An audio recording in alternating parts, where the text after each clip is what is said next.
Hello and welcome everybody to the 61st meeting of Soteria, and my name is Bond. James Bond is the theme today, and there are two James Bonds, as every person has their shadow, and James Bond also has a shadow, another James Bond. And the first James Bond is I discovered, I think, in about, not even about, I can say precisely, the date was 1972. And this James Bond is the author of a book called Birds of the West Indies. People see them? Can everybody see that? Oh, they can? Yes. Yeah, which was gifted to me in not Madrid. Yeah, well, we both got the book in January 1972 by a dear friend at that time called Ali de Gangon. And this is the second in a field guide series. Now, the field guides became very well established. They were first produced by Torrey Peterson, an American ornithologist, and he produced the first famous field guide to birds, a field guide to the birds of North America in 1925. And he met the producer of another field guide, who was Roger Peterson, who was, Guy Montfort, excuse me, who was a famous British ornithologist who became the main author of the Guides to the Birds of Europe. Actually, they met on Hawk Mountain, which is in Philadelphia, and Hawk Mountain up to about 1930 was a place that people used to go to shoot as many birds of prey as they could. And this was changed when a lady called Rosalie Edge, who's also very well known in the suffragette movement, succeeded in buying the place to that area of Pennsylvania with a lot of effort because she didn't have much money. And it was turned into a bird sanctuary, and it's a bird sanctuary to this day because it's one of the points over the Appalachian Mountains where a very large number of birds of prey foregather, migrating north and south.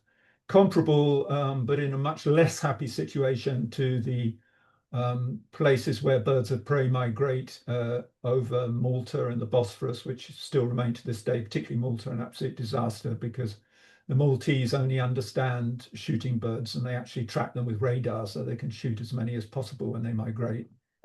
They're not my favorite people, the Maltese, but we shouldn't go into that. But anyway, the introduction I found to the Birds of Europe, which I first had, I think, when I was something like 15, I think written by Julian Huxley, I think it's worth reading because it introduces the very notion of the field guide. The field guide hadn't existed before. Before then, if you wanted to identify plants and animals and birds, really before Peterson's book, you had these massive tomes that you couldn't realistically carry around with you.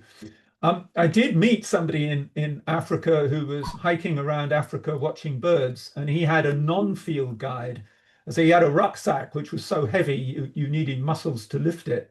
And I had two massive works, which is, I think it's Southey's Guide to the Birds of Africa. And quite amazing that he carried them around. But for most people, this is just not practical. And you have a little field guide, which you should be able to put into your pocket. But I think, Huxley explains it better than I do. So perhaps we can read the introduction to the Birds of Europe. Well, this needs to be. Need the first. Is that the first? No, is this? No, I think it's. Is that the first one? Oh, I think there should be a first page there. Oh, I think there were two. Yeah. Yeah. Yeah, there we are. That's it. There we are. I'll just get it up a bit. So we see the first edition was 1954. To our long-suffering wives. Yeah. Country and Western songs. Stand by your man. He does things that you don't understand. Do you remember? Like watching birds. Yeah. Perhaps who would like to start reading? Maybe AJ? Sure. In common with every British ornithologist who has ever traveled or ever intends to travel on the continent, I have often longed for a good handy book on the birds of Europe. Without such a guide, how could I be sure that the woodpecker I saw near Paris was a middle-spotted woodpecker? How could I find out the name of the strange warbler I heard in the woods of North Italy? How could I distinguish the two species of tree creepers on the continent? How should I learn all the exciting new species of birds to be seen or expected in Switzerland or in Portugal? And I am sure that continental ornithologists must share that longing, for the boundaries between their countries are, biologically speaking, even more artificial than that between our islands and the rest of Europe. The only handy works on the subject are half a century old and have no pictures. One cannot carry around the large systematic works like Dressler's Birds of Europe, and anyhow, they are not designed to help the observer in the field. What are the criteria for a good book on European birds, which will meet the needs of the field naturalist? In the first place, it must be one volume, and not too bulky to travel with, or for actual use in the field. Secondly, it must be fully illustrated and must concentrate first and foremost on helping the naturalist to identify the new species with which he is confronted on his travels. Thirdly, it should help the naturalist to understand something of the distribution of the birds he sees. Finally, it should be scientific based on the latest facts and the best theoretical interpretations. This new field guides to the birds of Britain and Europe seems to me to meet these requirements admirably. All three of its authors have special qualifications for the task. No, I guess it's Guy Montfort. No, No, I think it's it's English. Guy Montfort, I think his Guy name is. Montfort. That sounded like a French name. Guy Montfort had long planned to write a handbook of continental birds. It's those Normans getting around to different places, I guess. Yes. Secretary of the British Ornithologists Union, and has traveled and observed birds in more than 100 different countries.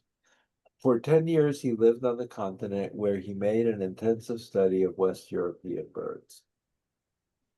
Roger Peterson is a passionate lover and student of birds. He has the distinction of having produced a book whose sales far exceed any of those that any other ever written.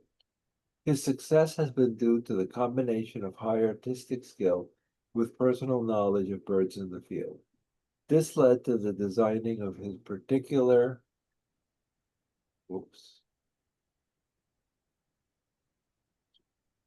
method of illustration for identification, in which the bird is portrayed with pointers indicating the special features by which it can be distinguished. His systematic working out of his method, first for birds, then for mammals, then for other organisms, has met with an overwhelming response from amateur naturalists in America. Though an American, he has a wide knowledge of Europe and has spent much of the last 3 years traveling there to familiarize himself with European birds. Finally, P.A.D. Hallam, widely traveled and known to British ornithologists as the editor of the popular Handbook of British Birds and an editor of the magazine British Birds, has made a specialist study of the geographical distribution of the birds of the Old World. Thanks very much. Michael, would you like to continue? All right. Guy Montfort met Roger Peterson in 1949 on Hawk Mountain in Pennsylvania, where ornithologists gather annually to watch the spectacular migration of birds of prey, buzzards, eagles, hawks, and falcons, riding the thermal currents above the range of Kittatinny Mountains. Within a few minutes of their meeting, they had enthusiastically decided to go into partnership in the publication of a field guide to European birds on the same general pattern as that of Peterson's field guides to American birds, which had been so successful in the New World and which had already made their influence felt in the bird literature of Europe.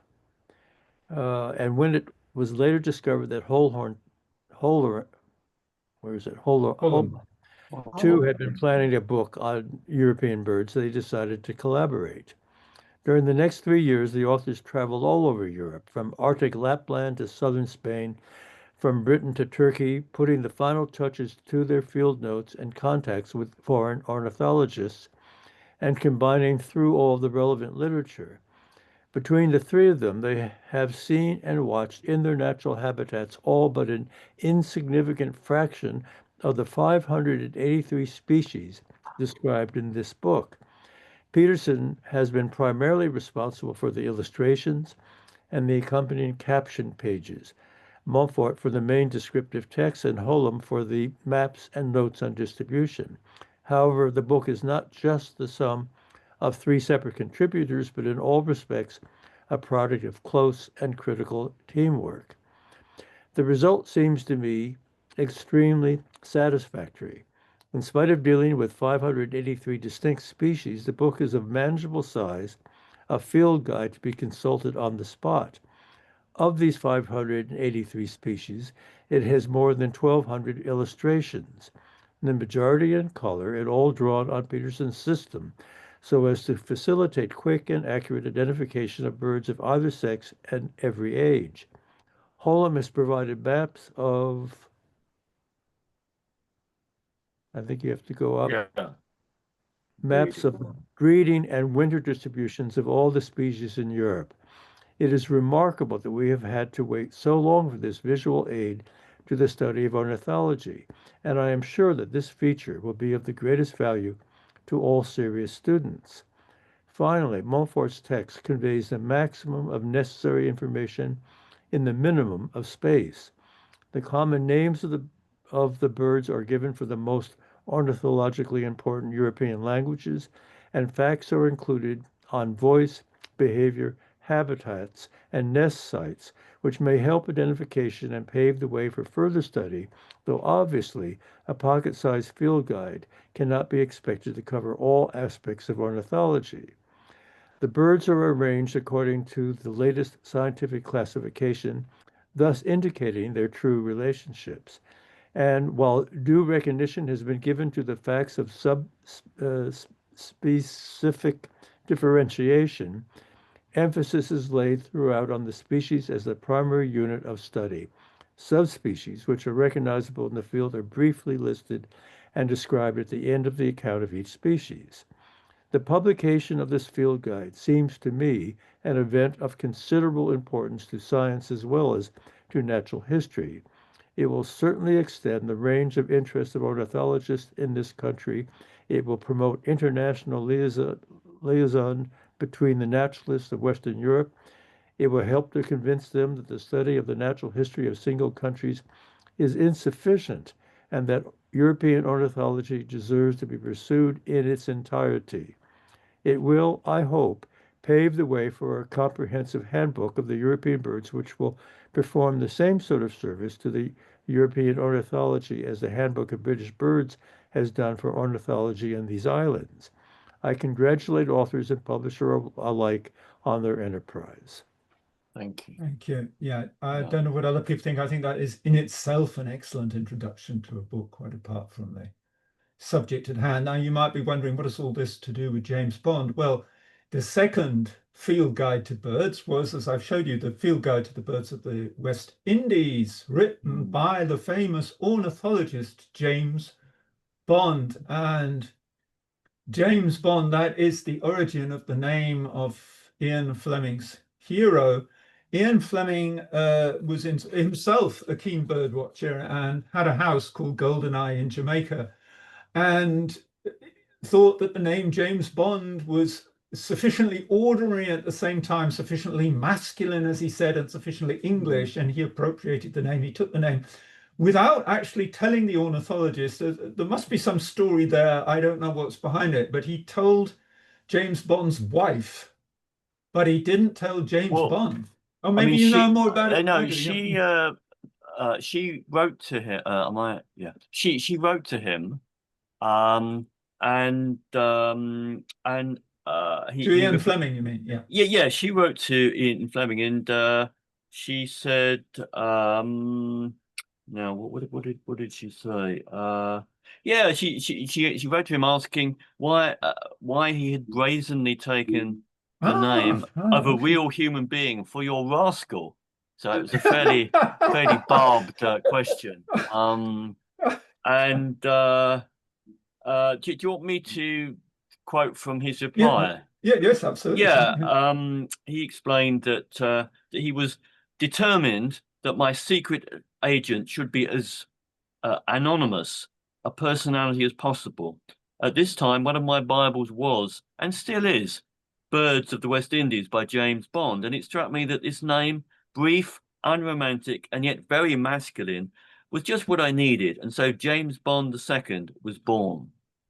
Well, there you are. Yeah. That's the story of James Bond. But of course, the connection is a little bit further, isn't it? Because Agatha Christie, admittedly not one of her best books, but that doesn't matter. I think it's called The Caribbean Mystery. One of the characters mentions James Bond's Bird of the West Indies, and it's also in a film, isn't it? One of the James Bond films. Yeah, I mean, it's the one with, I mean, the actual book. Where you can see the book. Yeah, I don't know which film it is. With Pierce Brosnan, I think Yes. it's like Live Another Day or something. I don't know. Oh, right, which is not, in fact, an Ian Fleming book, is it? It's just a sort of compilation of different Ian Fleming stories, I think. Yes, I think you're right. Did they not make a movie called Reflections in a Golden Eye? Sorry, Die Another Day. That was the book. That was the film. Okay. And there's a scene in Havana in Cuba where Pierce Brosnan as Bond is reading the book. He's actually reading the book. Yeah. Sorry, Janine, what was your point? Well, I thought that they made a James Bond movie called Reflections in a Golden Eye. I don't recall that. No, that's not James Bond. That was Marlon Brando, I think, was in that film. I don't think it was a. I don't think it was a James Bond, but it doesn't ring a bell. GoldenEye was. GoldenEye, yes. Yeah.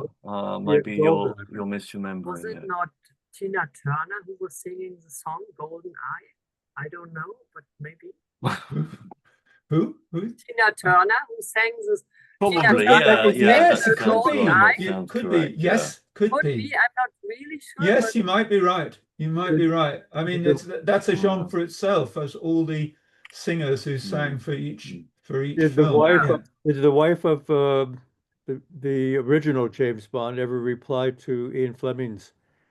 She did meet him. They visited the Ian Fleming quite near Fleming's death apparently, and Fleming was unsure of the authenticity of this man who purported to be James Bond because he'd never met him, and he asked him to identify some birds, a test which he naturally passed very easily. One gave the other a signed book, right? Because yes, indeed, yeah. I can't remember if it was Ian Fleming gave a copy of his book to, or James Bond gave a copy of his. I know the signed copy sold in Sotheby's for $64,000. I think it was. Yes, Sotheby's, 64,000. Ian Fleming wrote and said, please feel free to use my name for the most unpleasant kind of winged creature. Oh, that's right. The most unpleasant bird. But there are no that. unpleasant birds, really. I mean, the only unpleasant bird, if there is one, is the marabou stork. But even that is quite fun to watch. Well, it's perhaps a slightly. Sorry, I didn't want to. Absolutely. Other fascinating things. Yes, and then Birds of the West Indies appeared. And just as a footnote, there are now 3 field guides to European birds, really 3 standard ones. A complaint about the original Mountford and Peterson book was that the pictures of the birds are not at all on the same page as the description and maps, and it is quite frustrating. And there's a new book where you see the bird depicted in the description and the map on the other side. So when you open the book, interesting point is that all 3 books are all written by British people. And it seems most of these field guides are, as a matter of fact, it's a British thing. I remember once a kind of funny story. Late at night, we came back. My mother was driving back from France. We'd arrived in England. It was late at night. And we were driving along this road. It was somewhere in Sussex. And there were people in a ditch with bright lights and a sort of enormous sheet. my mother said, "What are those people doing?"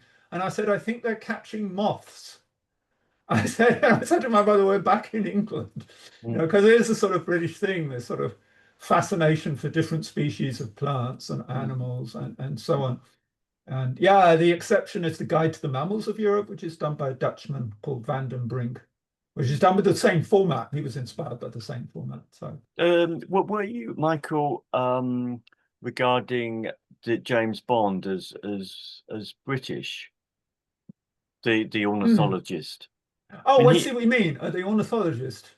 I mean, Oh. he was born in America, but I think came to Yes, he England did. when He went when he to. was 14. I mean, they both went to British public schools, didn't Yeah. they? He went to Harrow, and Fleming went to Eton.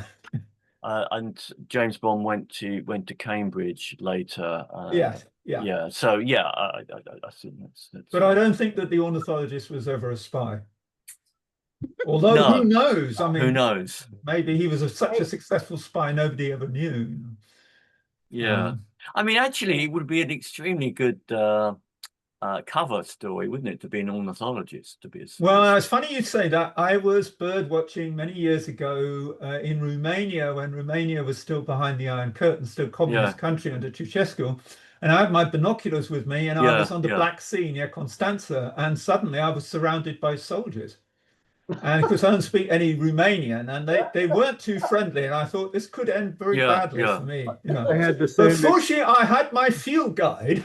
Yeah, I had the same experience in Romania on Oh, the. really? Oh, really? Not, don't I tell got me when that surrounded was. by- We just missed each other. But Yeah, you were bird watching as well. You could have been in the same cell. I was doing archaeology, and once they saw my book on archaeology, then they relaxed and let me move on. But That's extraordinary. We have very similar experiences. I showed my book of a guide to the field to the birds of Europe, and they were very interested because they'd never seen a book like that before, and they relaxed completely. Yeah. It was in those days a great place for bird watching, Romania. One of the best places in Europe. Yes, was. Yeah. Middle spotted woodpeckers, lesser spotted. I mean, the whole lot. Yeah. I digress. Should we read some of the words of Mr. Bond? Yeah, the language of the first Mr. Bond it has a certain charm, doesn't it? I mean, my extract starts with the preface to the book, so it might be a good place to start. Yes. Yeah. Okay. If it's not too long, because we've had one preface, of course, already. Yeah, we can always. Oh, it's very long. It's I don't know. I sort of. We can see how it goes. I don't. Well, should we see how it goes? Yeah. Okay. I would have thought that. Okay, if you'd like to do that. Janine, would you like to? The primary purpose of this book is to enable the reader to identify in the field the various birds that inhabit the West Indies. I also hope that it will serve as a stimulus to further research, in particular on the life histories of the endemic species, which have been inadequately studied, although the Antilles are better known ornithologically than any other tropical region in the world. That's interesting. The avifauna of the West Indies is fundamentally and predominantly tropical North American, derived for the most part from Central America. Many of the native birds will be more or less familiar to the visiting ornithologist from the north. The northern element is so well represented here that the reader is advised to have on hand one of the standard field guides to North American birds to supplement this book, for such a work will contain colored plates depicting over half of the species found in the West Indies. The recently published and moderately priced Birds of North America by Robbins, Brunn, Zim, and Singer, Golden Press, New York, is the most useful of this region, with many illustrations of immature plumages as well as summer and winter plumages of adults. Area covered.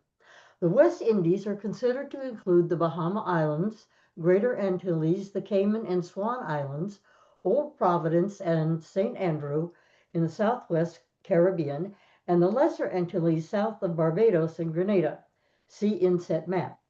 This area comprises two fairly distinct provinces, the Greater Antillean, including the Bahamas and extending east to the Virgin Islands, and the Lesser Antillean. The birds of Trinidad and Tobago, by G.A.C. Herklots, should be acquired by the visitors to these islands. Trinidad and Tobago, politically part of the West Indies, have a South American or neotropical fauna. The number of indigenous genera of land birds would be approximately doubled if these two islands were regarded as part of the West Indies. There is an Antillean element among the birds of Bonaire, Curacao, I'm not sure pronunciation, It's and Curacao. Aruba, but many are of South American derivation. For those interested in the birds of the latter islands, I recommend the well-illustrated De Vogels van der Nederlandse Antillen by K.H. Voos. Although written in Dutch, there are English summaries under every species. My survey of the avifauna of the West Indies began in 1926 and has since continued intermittently. The Now longest this was this is kind of on the other page, I think. Yeah, so I it's just worth putting up. Michael, was this mapping of the anatomy of a bird of fairly recent origin by the gentleman Peterson who sort of founded this series? I think the descriptions are probably relatively old. However, he had a system of arrows pointing to distinguishing features. Would you see. say, for example, white nape will distinguish the semi-palmated sandpiper from the small sandpiper or something like that. So this formula arrows and pointing to parts of the body is distinguishing, although it sounds completely obvious, is I think his innovation, but not the naming of the parts themselves, I don't think. Okay. Now, one question.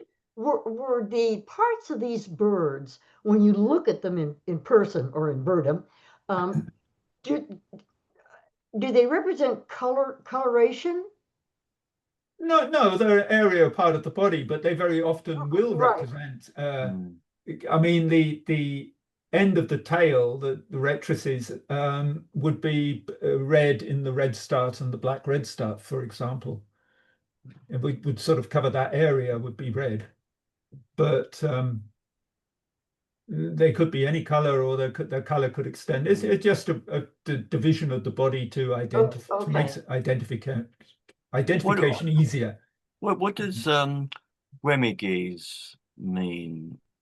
It's the word that's kind of central and very low. I honestly don't know. I don't know. It's nothing I've ever come across myself. I don't actually know. I think most of these expressions are not used, but the primaries and secondaries are used very much. Yes. And the mantle and the chest, obviously. Remiges, absolutely new word to me. Okay. Oh well, that's what. I don't think it's in the European Bird Guide at all. I don't think it's mentioned because I have used that book so much. I would remember if it was. I think. Remiges, okay. Malavis. New word, yes, sure. Coleman. Is that obviously means the beak? Does it, Coleman? Yes, I think so. Okay, Coleman. Now, so the upper beak. The upper beak, yeah. Okay, and the lower beak is the chin? No, you're really putting me on the spot there. I don't know these technical words very well. Okay. Neck. Rump. It's a little thing just above the throat. Oh, right. Yeah, I see that little area. area. Maybe. Yeah. So I thought, but I thought maybe the underbeak had a particular designation. Particular name. So in bird watching circles, is beak not used? The word? Oh, yes, it is absolutely. Yeah, and I mean these are not expressions mostly that are used to identify birds. In fact, I've never heard of the Coleman. I've never heard of the Remiges. I have heard of the rectrices, I think. Remiges and Coleman, and as I said, they're not used Well, I haven't used Birds of the West Indies because I've never been to the West Indies. Never That's been what's to so West Indies. sad. That's what's so sad about it. It really is pathetic. It just sits there on my bookshelf and I can't use it. Well, But I've yeah. certainly used the European one, and I've Mm, used I can't remember who wrote the one for East Africa. I've certainly used that. And they Mm. don't have they don't use these expressions when they're describing birds. But Oh, I maybe James see. I Bond see. does. Maybe James Bond does, because I haven't read or used James mm. Bond's book. Right. And Hispaniola. I just fit this to see what the last. Okay, longest period was spent in Cuba. Cuba. Right. Yeah. And And- Hispaniola. And Hispaniola, the largest and least known of the Antilles. Virtually the entire area was explored fairly thoroughly, with the exception of some of the more southern Bahamas. Of the native West Indian species of birds and those known to have been successfully introduced, I encountered approximately 98% in life. Mm. In later years, I visited many extralimital islands in the Caribbean, primarily to determine the extent of the Antillean element in their avifauna. Included among these were Cozumel, Mexico, the Turneffe Cays, British Honduras, Bay Islands, Honduras, the Dutch Leeward Islands, Venezuelan islands from Los Roques to Los Testigos and Tobago. None of these islands could properly be included in the Antillean subregion, a conclusion also reached by workers in other fields of natural history. Technical names. Scientific nomenclature follows closely that of my checklist of birds of the West Indies, edition 456 and supplements, Peter's volumes of the checklist of birds of the world, and I was going to say Hail Mary, but it's Almost, yeah. If it's There's volume of almost, the yeah. catalog of birds of the Americas. No novel treatment is presented, for this would be out of place in a popular book of this kind.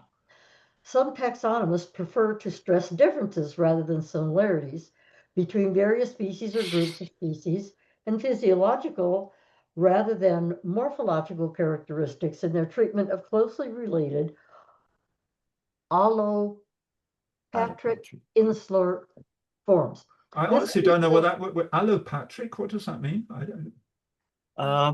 Does that Anyone? mean ones which have been born in the same place? country, I don't know. I don't know. Like This would result in the addition of many allopatric. more Okay. species than I've recognized. Generic consequence follows. Sequence. I'm sorry. Generic sequence follows, for the most part, that adopted by the AOU checklist of North American birds in 1957. English names. A number of English names differ from those used in my previous books, Birds of the West Indies 36, Field Guide to the Birds of the West Indies 47, in order to conform more closely with those employed in Mexico and Central America, as well as in current North American bird guides. In a few instances, I have felt it necessary to coin a new name for the sake of euphony and appropriateness, but only for an endemic West Indian species. Where a name of any other bird differs from that applied elsewhere, the scientific name will indicate its identity. Local names. Knowledge of vernacular Western Indian names of birds should be helpful, particularly in locating the rarer local species. In this book, the English names appear first, followed by the Spanish and French. The inhabitants of the Dutch islands and the Lesser Antilles speak English, which accounts for the absence of Dutch names. Actually, the number of local names of birds in the West Indies is infinite, and many readers of this book will come across some on the islands that are not listed, although those widespread in use are included. Any woodsman, or maître boy, as he is called on a French-speaking island, knows most of the resident birds, and there are names that have been in use for centuries. However, it is well to bear in mind that a West Indian, when asked the name of a bird he does not know, is apt to conjure up one that he thinks is suitable. The North American migrants have, for the most part, no specific local names in the West Indies. That's interesting. Illustrations. The colored illustrations by Mr. Don R. Eckleberry depict many of the more remarkable and exotic birds of the West Indies, whereas the line cuts by Dr. Earl L. Poole represent other native species and a few North American migrants. Where the sexes differ markedly, adult males have been selected unless otherwise stated. The aforementioned birds of North America and birds of the West Indies include the colored illustrations of nearly 300 species described in the main text of this book, and black and white drawings are of the majority of the remainder. Description. As aids to identification, the plates and line cuts are of paramount importance. These were prepared from specimens kindly loaned to the artist by the American Museum of Natural History and the Academy of Natural Sciences of Philadelphia. The written descriptions are brief and cover specific diagnostic features.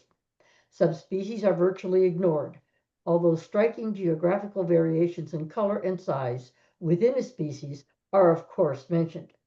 Thus, when describing the mangrove cuckoo, specimens of all 7 West Indian races were before me, and the remarks of plumage are sufficiently general to cover the lot. A description of a particular species does not necessarily apply to an extraliminal form. I have used this method because of its simplicity and because subspecific characters are usually trivial and often involved. The reader who is interested in ascertaining what subspecies he encounters is referred to my checklist already mentioned. Descriptions point out marked differences in the adult sexes, but immature plumages are discussed briefly, if at all. When adults are known, it is usually possible to recognize individual and immature plumages by their structural features, if not by color. But some of the North American migrants, in particular among the wood warblers, are often impossible to identify in the field when in first winter plumage. All species known to occur in the West Indies are included in this book, and all are described with the exception of some of the vagrants or rare visitants. Voice. Song and call notes of birds are difficult to describe, but they are important to learn. For in tropical forests and shrubbery, more birds are apt to be heard than seen. Since most of the North American migrants are not vociferous, while in the West Indies, description of their voices are given in only few instances. Most birds have a varied repertoire of songs and call notes, and many such sounds heard by the reader will differ from those I have attempted to describe in this book. Since syllabic renderings of bird voices are even at best unsatisfactory, the reader is urged to acquire George Reynard's series of records entitled Caribbean Bird Songs, currently being produced by Peter Kellogg in cooperation with the Cornell Laboratory of Ornithology.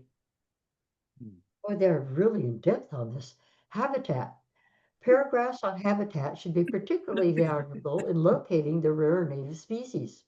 Although most Indian land birds, virtually all those of Jamaica and Puerto Rico, may be found along or near the roadsides, there are a few that may be encountered only after rather lengthy trips on foot, by horse, or by boat. 2 interesting excursions of this kind are to Santo Tomas and the Zapata Swamp of Cuba, and to Mornay-la-Selle Ridge in southeastern Haiti. At the former locality, reached by boat from Barabaño, may be seen a peculiar rail, wren, and sparrow, in addition to many waterfowl widespread in range. On the high mountains of the Massif de la Selle, best reached by horse from Kenskoff or Percy, one may see Hispaniolan trogons, white-winged crossbills, and Antillean siskins among the pines. La Selle thrushes, white-winged and ground warblers, and chat tanagers among the bracken and shrubbery. Black-capped petrels breed in winter on the steep cliffs. Most of the commoner species are widespread, occurring in both mountains and lowlands. Apart from Hispaniola, birds that are primarily montane are apt to occur at elevations well below 1,000 feet, particularly during the winter months. Non-edification. Brief accounts of the nest and eggs of West Indian birds are given. Since nests of a particular species are often vary greatly in different localities, the materials used in their construction are rarely mentioned. Unless the color or markings of spotted eggs are unusual, such eggs are merely described as spotted. Figures indicating clutch size pertain to normal sets so far as known. There is no well-marked breeding season for many of the commoner West Indian birds, such as hummingbirds, bannakeets, Bananakeets, yeah. bannakeets, and grasqueets. But for the rarer land birds, the height of this season is in spring, from April until June. The season is somewhat later in mountainous districts than in lowlands. Janine, I think you've done a lot of work. I'll Yeah, just yeah, finish off yeah. the preface. Okay. Range. Although the ranges of native West Indian birds, apart from widespread forms, are presented more or less in detail, those of North American migrants are admittedly sketchy. For example, a North American species widespread east of the Rocky Mountains may be said to inhabit merely eastern North America. The North American book that should be used in conjunction with the present one will have more detailed information on the breeding ranges of those species that are winter residents or transients in the West Indies. Note that a few of these have been recorded throughout the year on the islands, but with the exception of certain waders, none is likely to be seen between mid-May and mid-July. In interior excursions. The following suggestions are submitted for those willing to undertake trips to more remote districts or to primitive out islands. For lowland use, a hammock is a necessity, being cool, clean, and comfortable. This should be covered with mosquito netting. In the mountains, blankets or sleeping bags are called for, since it becomes chilly and damp at night at higher altitudes, even in summer. In any inhabited district, staple foods, including vegetables and fruit, can be procured, but it is advisable to carry some extra provisions. I've never found it necessary to boil water for drinking purposes in the West Indies, but in some lowland districts, it may be wise to do so.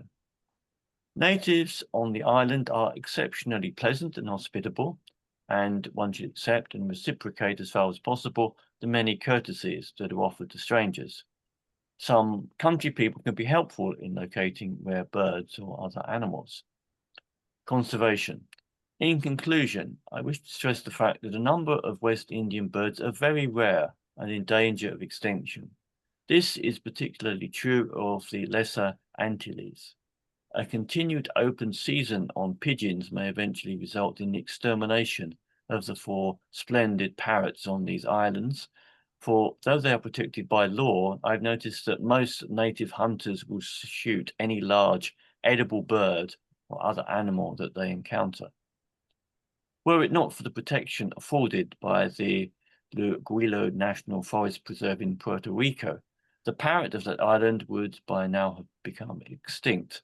I therefore suggest that the island authorities create game sanctuaries under the supervision of wardens, where no shooting of any kind is permitted, for I'm convinced that sanctuaries are the only means of preserving some of the more remarkable West Indian birds and mammals for posterity. James Bond, the Academy of Natural Sciences of Philadelphia. Yeah, instead you were right to suggest we're reading that preface. At least I think so. I find that fascinating. Actually. It's very nicely structured, and he covers many sides of the matter simply with an economical phraseology, which is easy to read. I think it's yes, and I even would suggest a sort of connection to James Bond in 2 things. One is the sort of determination and formality and masculinity of the prose. I mean masculinity in the sense of this unemotional, very tight, very disciplined way of writing, and also the use of the passive form, and so it is, and also being quite authoritative. I mean, he decides to introduce some names himself because, he just decides it's appropriate. And the other thing I thought, the spirit of adventure, I'm almost envious all these things he's doing with a canoe and looking in these unexplored spaces for exotic trogons and quitas and so on. It has a sort of element of excitement and mystery to me, which is perhaps comparable to Ian Fleming's James Bond. Yeah, and he's giving support to any thoughts that one might have to do the same thing oneself, and recommending one to take hold of a hammock as being a very effective way of sleeping in those circumstances, and how to deal with the local population in cordial terms. So yeah, I mean that presents a very pleasant picture of a possible sojourn one might have on those islands. You know, having these agreeable interactions with the natives, and seeing birds, sleeping in hammocks, and living off plentiful fruit and so forth. Yeah, it's nice. It does arise as a sort of nostalgia arise, doesn't it? Because in some senses, that's not the world we live in anymore. I mean, so much has been destroyed. I mean, one can't get away from that. But it also, to me, is an incentive to want to fight to preserve what is left, to not to permit the further destruction, or to try to roll back. And there has been some rollback in some regard to some species. So I think it's all there. But I mean, I don't know what other people think.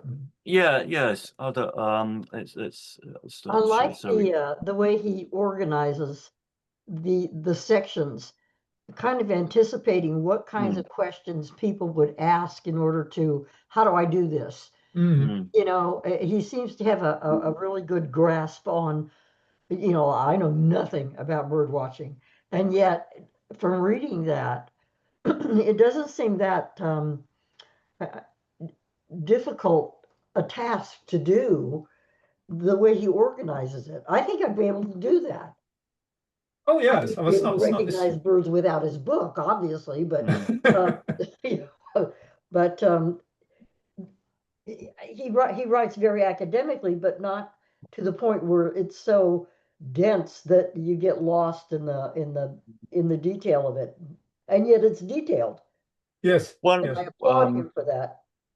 One of the I mean particular interests he had was the way in which the avifauna of these islands could be distinguished by the significant influences, and he plotted a line that showed whether the main influence was from North America or South America, which is still in use, I think, and it was quite significant. Clearly, I mean, the West Indies is a very wide sort of sprawling archipelago, some points of which are really very near the coast of South America, and some of them aren't really. One thing I looked at the map in his book, and I didn't realize, I mean, my knowledge of geography isn't good in this region. I didn't realize how close Jamaica was to Cuba, and how far from all the other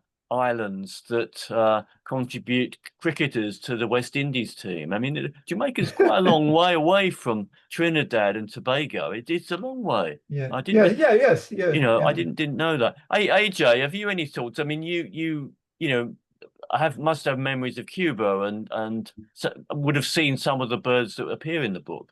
A lot of the other, you're talking about cricketers, the people who play cricket, the sport, or are you talking about the birds? Yeah, no, I mean, the West Indies is a sort of a unit that plays cricket against England, and I was just surprised how far flung the islands were. Really, I didn't realise that. Oh, you meant different numbers of cricketers. Okay.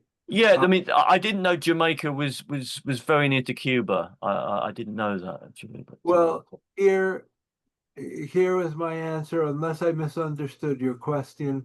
A lot of those islands were British colonies. Yes, of course. After, well, they used to be Spanish colonies, but then Cromwell sent a whole fleet to take a whole bunch of them away from Spain. Actually, that's how my family wound up in Cuba. We originally settled in Jamaica, and we fought against the British invasion. You know, it's in the histories, you know, and well, we got our asses kicked and we wound up in Cuba. In either case, the British histories treat my family very well. Say they were very valiant in their fight against them. That people were very polite with their enemies back in those days. Yeah. Either case, I think cricket, being a predominantly British sport, would have been taken up more by the English colony. There was no Britain; it was England back then. By the English colonies than by the Spanish ones. Cuba remained a Spanish colony for a long time until I believe 1898. You know, so I think that that would account for the greater number of cricketers in other islands of the Antilles other than Cuba. But did you have contact with people in Jamaica when you were in Cuba? I know that was a long time ago. Was that a thing? I didn't know that it was so close. I left when I was almost 4 years old. I So didn't have- yeah, A no, bit young, no, yeah. yeah. Oh well, no. Yeah, it looks on the map about 60 miles, maybe. Yeah, it's swimmable, isn't it? Yeah. Yeah, they're all Um, pretty close. They're all pretty close to each other, but they took different social trajectories after the English conquest of the islands in the West Indies, you know, under you know. I forgot what Yeah, I just as a point about the Birds of the West Indies, I remember when I first saw that it was James Bond Birds of the West Indies, I thought it was a sort of joke because in those days, people of my generation remember as a common name for a woman. It's not really derogatory, it was sort of neutral, wasn't it? But it was a bird. I mean, I suppose it was a little bit sexual, but it wasn't derogatory. But you talk about birds. yeah. And I thought with James Bond, Birds of the West Indies, this was a sort of satire. This was a sort of joke because I always associated Sean Connery with all Ursula Andress, and who my father called Ursula Andress, and various other female figures walking along the sunny beach of Jamaica. And I thought Birds of the West Indies was a sort of joke, satire, spoof, but it's totally serious. Yeah. Well, guys, let me say goodbye because I have to go. Okay. Oh, well, thanks for joining us. Always appreciate it. Okay, thank you. Bye then. Bye-bye. Yeah. Bye-bye. Yeah. Bye-bye. I have to say goodbye too. I have to bring my I have to say goodbye. I have to bring my children to bed. It was Okay. nice to join you. They are bored, Yeah. probably. Okay. Well, nice to see you again. Oh, hello there. Yeah. Okay. Bye-bye. Thank you. Yeah. Has anybody done any research? Well, I'm sure they have. We just haven't heard about it. But have any of the species gone extinct in that area? Yeah. I like a think lot possibly of the them? Puerto Rican parrot has. I think he also has in the book the ivory-billed woodpecker, which, despite all hopes that people keep claiming to have seen it in the depths of the forests of Louisiana, is probably extinct. And he mentions it as a bird that can, and that is really a shame because it's probably it was the biggest woodpecker in the world, and with a bit more effort at the time, it probably could have been saved, you know.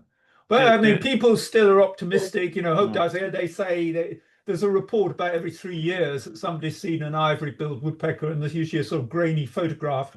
But it's probably that much commoner woodpecker, which can't offhand remember the name of the common American woodpecker. It looks a bit the same. So maybe some others as well. I really don't know. There's a bird called the Jamaican poor-will, which is a form of nightjar, which was thought to have gone extinct in 1860, something like that. But there have been, as you say, with the other bird, reports of it existing in certain areas of Jamaica. And James Bond, he also did allude to the possibility of surviving populations on semi-arid Hellshire Hills, so it says here. So that sounds an interesting place, doesn't it? Hellshire, yeah. Yeah. Oh, yeah. Sorry, and also from regions of the Milk River. So that sounds a very It's nice very names. romantic, isn't it? Yeah, very nice.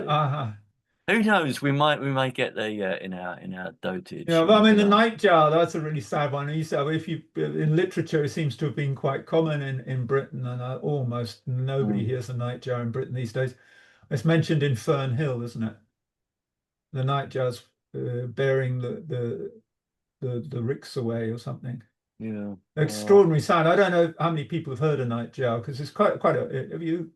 Stead, I have you think heard one? I've heard a recording, and I think it's quite Oh, I heard a eerie. recording. Yeah, you quite weren't- kind. Yeah, It's it quite just eerie. yeah, it sounds quite an odd sound to be produced by a bird, but yeah, it's sort of odd. Yeah. Should we read a little bit about the grebes? Yeah, by all means. You Yeah. know, Yes. I mean, now we've had a general, but we can just have a look at something. Let's have a look. Yeah. Yeah. Have you got ones with some of those drawings? Because Yes, I mean, I'm just going Yeah. through the book. So here we've got the grebes. Maybe someone who hasn't read, and I think that just means one person. Elizabeth. Yeah. Yes, if would you like to read a little bit? Steffi is also Elizabeth's gone. Thanks. Yeah, Steffi's no, saying it. Steffi, that's what. Yeah. Oh, I don't even know what grebes are. Well, Well, that's a you'll good. find out in Yeah, his short introduction. yeah. Well, the least of them is we got a picture of it. By the way, little grebes are quite common in Germany. You can see them on if you go to sort of Baggerloch or something. They always look like a very small duck, which isn't quite a duck. Oh, okay. Grebes comprise a small cosmopolitan family of lobe-footed water birds. When seen from afar, they somewhat resemble ducks, but may be distinguished by their pointed bills and tailless appearance. Unlike ducks, they infrequently take to wing, preferring to dive when disturbed. When underwater, they propel themselves by means of their feet. Their food consists of small fish, Crustaceans. Crustaceans. aquatic insects, Crabs and things with hard shells. aquatic insects and vegetation. Only 2 species are native to the West Indies. You still want me more to read? Yeah, you're doing very well. You're reading You're doing very fine. well. You're reading fine. Yeah. Least grebe, local name diver, hell diver, diving dapper, tigua, saramgui, saramagion, chico, plongeon, petit plongeon. Description 9 to 10 inches. Readily identified in all plumages by its small size. The slender bill, black in the adult, also serves to distinguish the species from the pied-billed. Pied-billed. Okay, Pied-bills mean sort of black and white and black and white. Mm. Okay, grebe, which is somewhat resembled in color for the white wing patch of the least grebe is not always apparent in the field. Iris light orange or yellow. Figure 2. Voice usually a clear rising whoop. Habitat prefers freshwater ponds and rivers to saltwater lagoons. Nidification nest a mass of decayed and water-soaked vegetation, usually located where the water is shallow, either built up from the bottom or merely attached to its surroundings. In deep water, often a floating structure. Eggs, usually less than 6, dull blush or Bluish. Bluish. Okay. Bluish means a little bit blue. Yeah, and pale olive when freshly laid, but soon become nest stained. Range, Greater Antilles and the Bahamas, except the northernmost islands, unrecorded from Grand Bahama and Abaco, also from southern North America and South America. More? Yeah, you're doing fine. It's what you say, pied-billed? Pied-billed perfect. grebe, yeah. You can see the bill there, the pied-billed grebe. You can see the. Have you heard the phrase "the Pied Piper"? That was someone who played the played the flute and had a costume of alternating colors. Anyway, sorry, I'm digressing. Please go. White Grill Grebe. Local names: Diver Hell Diver, Diving Dapper, Saramago, Saramaguillon, Grande oder Grand, Plungen, Grand Plungen, Chien d'eau. Description: 13 to 15 inches. When not in breeding plumage, this grebe lacks the black throat patch and band on bill. The upper parts of dark grayish-brown, the underparts mostly white. The pale bill with rounded culmen. Coleman. Carmen, there he uses it. Yes, yes, yeah. So now we know, we've learned a word today, most of us. Yeah, absolutely. Coleman, And meaning I beak. can, with some degree of certainty, say that this word's not used in the field guide to the birds of Europe. Is diagnostic. Figure 3. Voice: a rapid cuckoo-like cow, cow, cow, etc., slowing up at end. Also more subdued murmurings. Habitat: like that of least grebe. Nidification: like that of preceding species. Range: throughout the West Indies, also North, Central, and South America.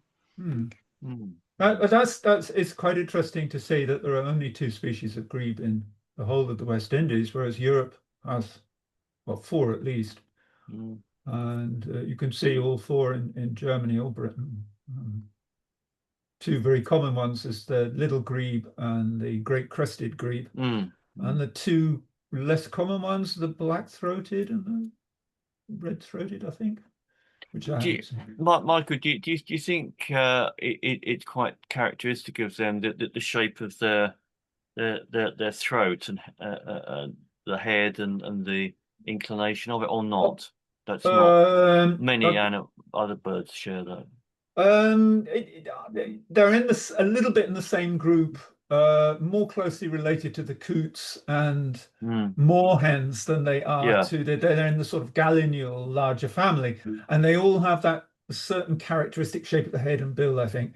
But some grebes have very long necks and not like the little grebe at all. I mean, the great crested grebe has it's like a giraffe-like neck, of course. Much easier to distinguish from a duck. And you wouldn't confuse that with a duck, whereas you might confuse the little grebe, or this one's called the least grebe. Least grebe. Yeah, not the least grebe. Least grebe. That's with that article, least which is grebe, curious. I don't know. Well, that's something to know, isn't it? Yeah, the lessers are always also without the, aren't they? Lesser yellow legs, lesser stint. They're not the lesser yellow legs. The lesser. Okay. I'm trying to think is there any European bird called least? I can't think of one actually. Well, it's a bit American this least. I'm trying to think of a European bird called least. I can't think of one. No, I can't think of one. So there are normal grebes, lesser grebes, and there are quite a lot of lesser birds are called lesser, but I can't think of any least. But I think American birds have got. Janine said she didn't know much about, because otherwise I'd asked. Or Michael, do you know a bit about American birds? Nope. No. Oh, right.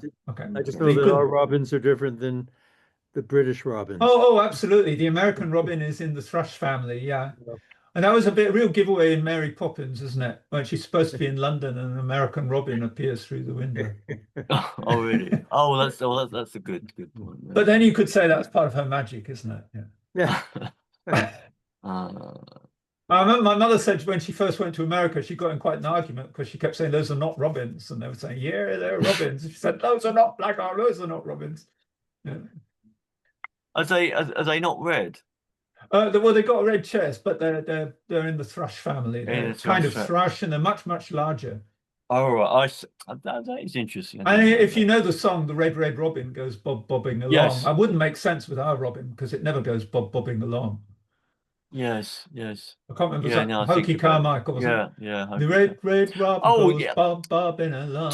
Just out of, I mean, that's fortuitous. You should mention Hokey Carmichael, because he was someone cited by Ian Fleming as representing something of of the style and looks that he imagined James Bond to have. Oh, well, there we go. Another connection. And he was Yeah. thinking of the Red Robin and Isn't that yeah, curious? Yeah, isn't that yeah, curious? Very, very, very, very strange.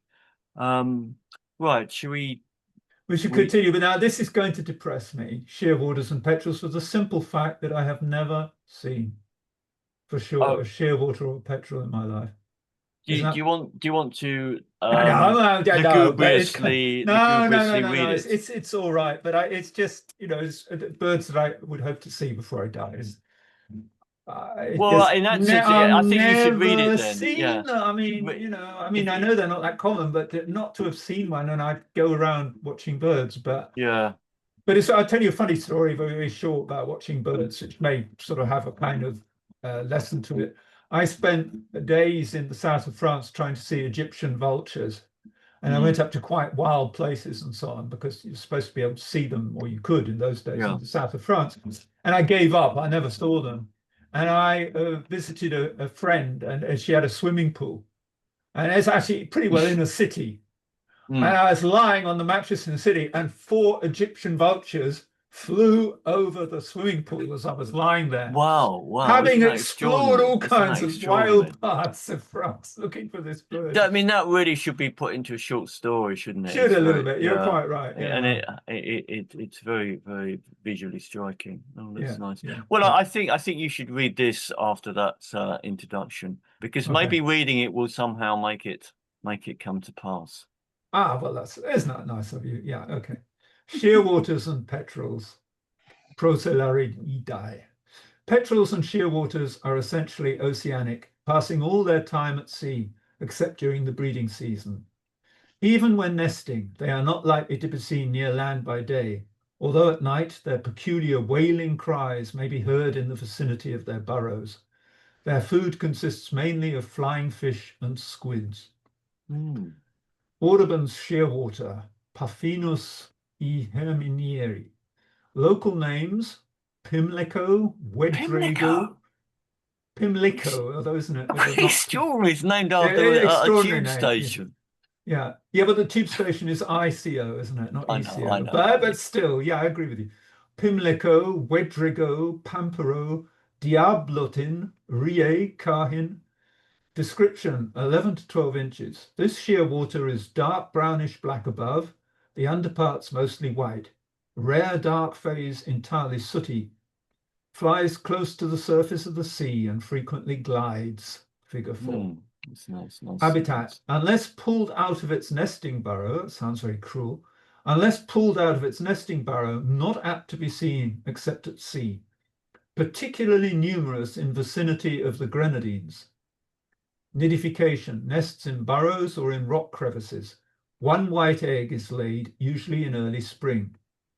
Range: nests in the Bahamas, Virgin Islands, Lesser Antilles, and at Old Providence Island, also on extralimital islets. Among the Antilles occurs west to Navassa Island and the northern coast of Cuba. Widely distributed in the tropical Atlantic, Pacific, and Indian Oceans. Black-capped petrel, Pterodroma hasitata. Local names: blue mountain duck, dryland booby, diablotin, chatuant. Description: 14 to 16 inches, upper parts mostly dusky to black, the crown black in sharp contrast with white of neck, forehead, and upper underparts. Upper tail coverts white. In dark phase entirely dusky, apart from white at base of tail. Figure 5. Habitat: most apt to be seen far out at sea. Nidification: in burrows on mountain cliffs, colonies on ridge of Morne-la-Selle, Haiti, in winter. 1 white egg is laid. Range: Hispaniola, formerly, Jamaica, dark phase only, perhaps a distinct species, Guadeloupe, Dominica, and Martinique. Storm petrels, Hydrobatidae. By the way, storm petrels are so called because they're known to sailors as ominous birds because they appear hours before serious storms. In the past were considered cries of woe, but it was a warning. Hydrobatidae. These small oceanic birds are usually seen far from land. They sometimes follow a steamer in search of galley refuse or marine life killed by the ship's propeller. They subsist mainly on shrimp-like crustacea and other minute organisms obtained near the surface of the sea. Leach's petrel, Oceanodroma leucorhoa. Local names, Pamperito, Golondrina de Mar. These are really splendid names, aren't they? Lavapiés. Description, 7.4 to 9 inches, larger and paler than Wilson's petrel, and has a forked tail. The tarsi are much shorter, about 9.9 inches. From a distance, it may be distinguished by its erratic flight, resembling that of a butterfly. Figure 6. Habitat well out at sea. Range. Breeds on islands in Northern Hemisphere, occasionally seen among the West Indies, November to June. That's a nice picture of it. Yeah. Which is petrel. Yeah. Very nice. Yeah. Yeah, very nice. Yeah. Right, Wilson's petrel. Wilson's petrel, Oceanites oceanicus. Local names similar to those of Leach's petrel. Description, 7 to 7.5 inches. A small sooty-coloured little seabird with conspicuously white upper tail coverts and a patch of white on the flanks. Tail not forked as in preceding species. Tarsi very long, about 1.35 inches. Flight more direct than that of Leach's petrel. Habitat well out at sea. Breeds on islands in Southern Hemisphere, occasionally seen among the West Indies. May the 9th to July the 1st. That's very precise, isn't it? May the 9th. Yeah, I mean, that's very strange. What do you say? Is this James Bond who's just seen it on May the 9th, or is he really something special? I find that very strange. Yes, it would it raises questions as to what It happens raises then. questions, yeah, kind of fascinating. So probably the dates that it actually has been recorded. Could well be. You're probably Yeah, right. yes, Yeah, but yeah, May the 9th is the earliest. You're yeah, quite right. Actually, I think you've got it. It's Yeah, true. I think Yeah, that would explain it. Yeah, otherwise it would seem strange, wouldn't it? Yeah. Do you want to continue for a bit to tropic birds? Or Yeah, sure. No. Tropic birds, Pythontidae. In the West Indies, tropic birds are most frequently observed among the Virgin Islands and Lesser Antilles. When in full adult plumage, the elongated central tail feathers, or when lacking these, the pointed appearance of the bill, pigeon-like flight, or buoyancy when floating on the water should readily distinguish them from gulls or terns. Tropic birds feed mainly on squids and flying fish, which they obtain by plunging into the sea after the manner of boobies. Near shore, they pick up crabs. They are often molested by frigate birds and forced to disgorge their prey. Oh, that's interesting. So that's what frigate birds do, because of course, with us it's the skuas, isn't it, in Europe, who chase gulls and make them regurgitate and eat their regurgitate. Are frigate birds related to skuas or not? Are they, I don't know, but they might be. They might be. Yes, they could well be. It's often, I think, in North and South America that a similar kind of bird fills the ecological niche, and you can see I think of sunbirds and hummingbirds. Hummingbirds are American, sunbirds are African, and they obviously fill the same niche. Nice use of nice selection of words, I think, to describe the birds. That the vocabulary is varied without being consciously seeking at novelty, which is nice. 2 of the 3 species of this family inhabit the West Indies. The lovely red-tailed tropic bird, Rubricordus, is confined to the Pacific and Indian Oceans. So pity maybe that it's in black and white, but I'm sure if anybody wants to look up in YouTube, they've got. Well, that's a really striking bird, isn't it, to see? Yes. Oh, yeah. I've seen pictures of them, but of course, I've never been to the West Indies to watch birds. Yeah, no, that is really nice. Red-billed tropic bird. Local names: Truffit, Trophic, white bird, boatswain bird, paillenqueur, flèche-en-queue, fétu.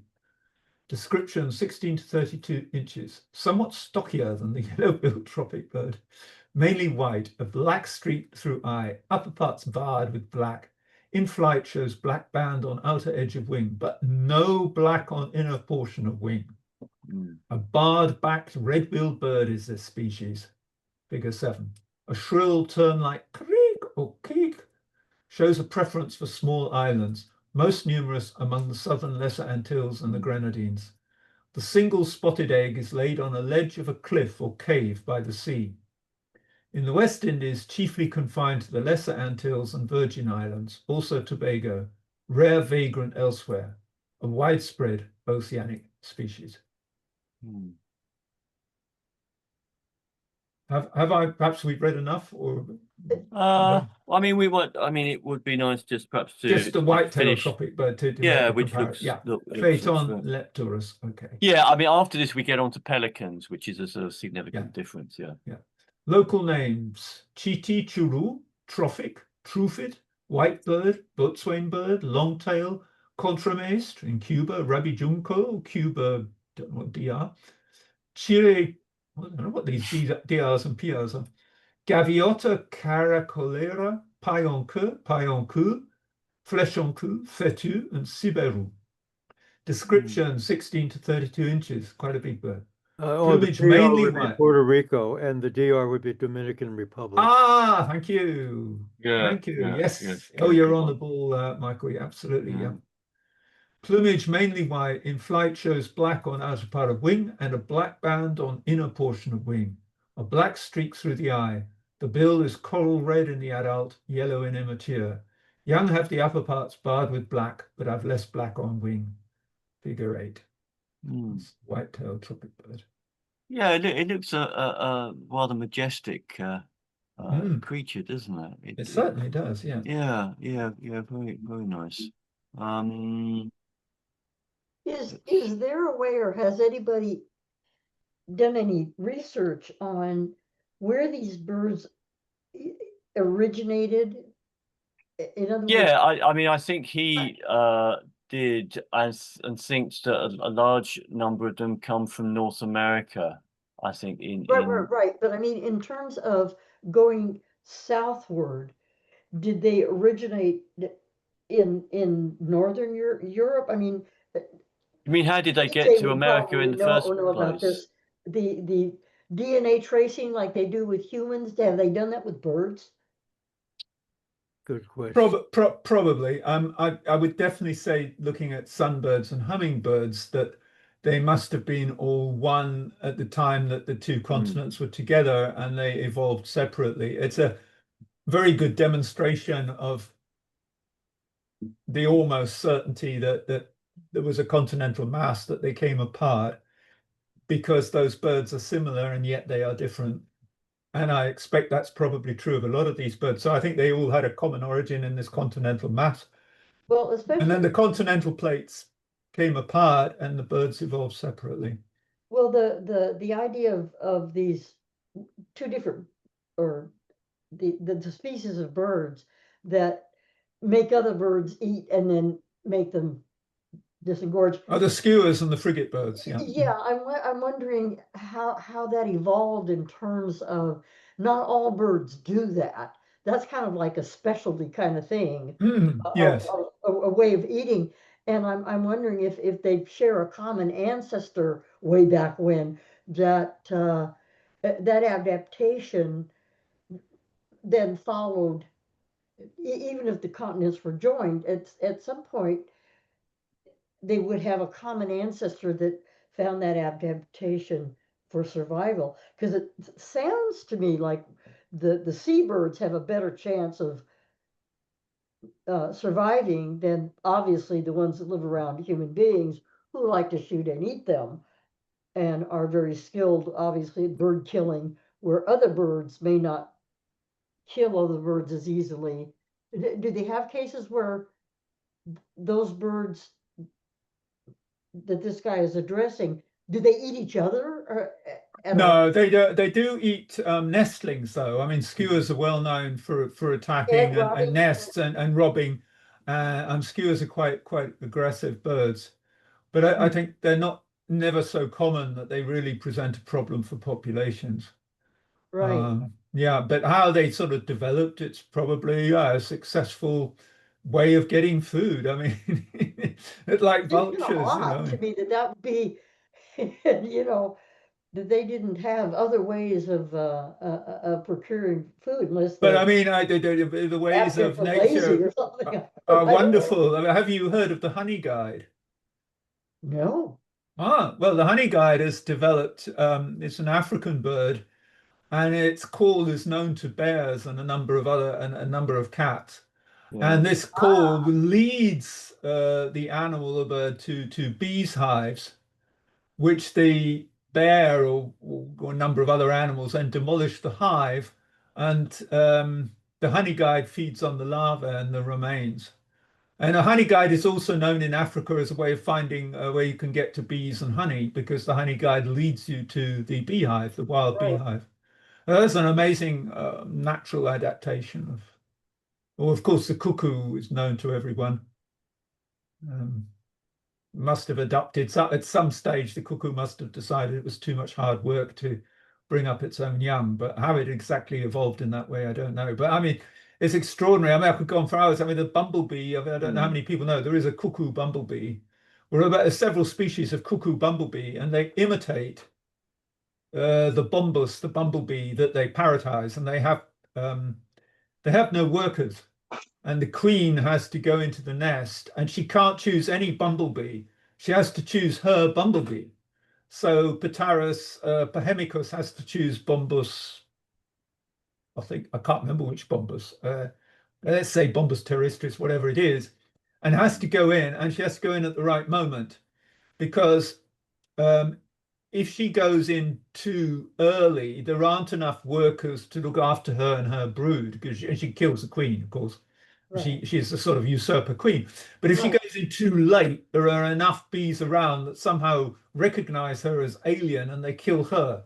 So she has to go in at the exact moment that there are a few bees already buzzing around and the hive has started, but it mustn't have gone too far. And then she kills the queen, and the bees bring up her offspring, and there are no workers.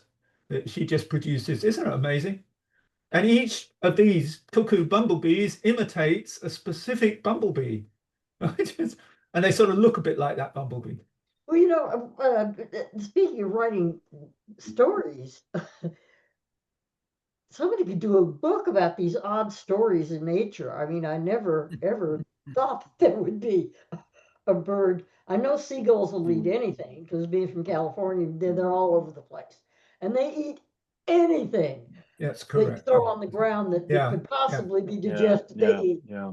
and you know, weird stuff like that would really make a good book. I'm sure they've There been are a written lot of good names, before. but I Yeah. mean, in the Yes, world of indeed. insects, there is, of Yeah. course, Fabre, who's the great French naturalist who wrote a lot of about insects, and of course, easy read if you're interested in any of Gerald Durrell's books. There is 3 or 4 about his animal collecting. His animal collecting became very much a concern for the preservation of species. He probably saved at least 2 species because he bred threatened species on his at his zoo on Guernsey, I think. Is it Guernsey? I think. Yeah. I'm sorry. I gotta go. I think I do too. I think Oh, okay. this is Well, a we'll good have to time keep to Ian yeah. Fleming for another day then. Thanks very much for coming, and Let's I try hope we've again been next sustained time. by the birds, which is Yeah, yeah. and I hope you're inspired to buy your field guides to. Yeah. All right. Thanks a lot for joining us. Amazon has everything. Okay. Yeah. Yes. Okay. Bye for now. Bye. Bye. Right. So then next time we'll have to look at the other James Bond. Don't say maybe. the real thing. The No, not the real thing. usurper. No, you're the right. usurper. You're the usurper, in fact. Yeah. Okay. Okay. Goodbye, everyone. Then. Bye. Goodbye.